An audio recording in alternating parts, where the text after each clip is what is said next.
Hello. आज हम पढ़ेंगे छंद। छंद क्या है? छंद संस्कृत भाषा के छद धातु से बना है, जिसका अर्थ है आह्लादित, आह्लादित करना या यानी कि खुश करना।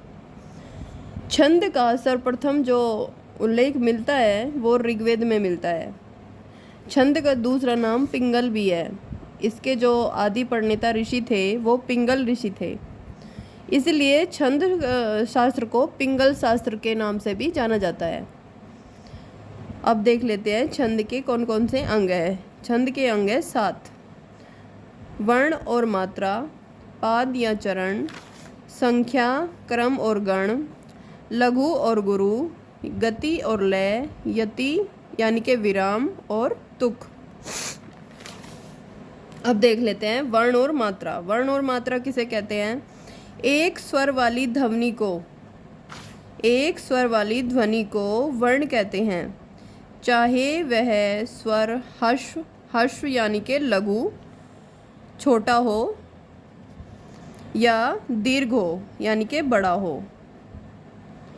वर्ण को ही अक्षर भी कहा जाता है।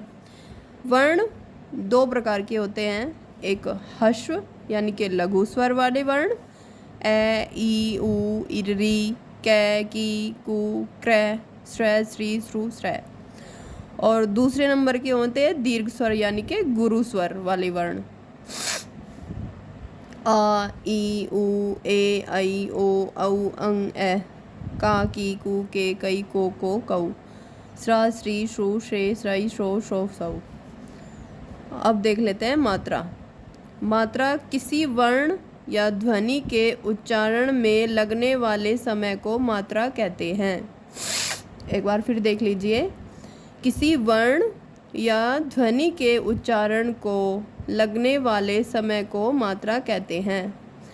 मात्राएं केवल स्वरों की होती हैं, व्यंजन वर्णों की मात्राएं नहीं होती।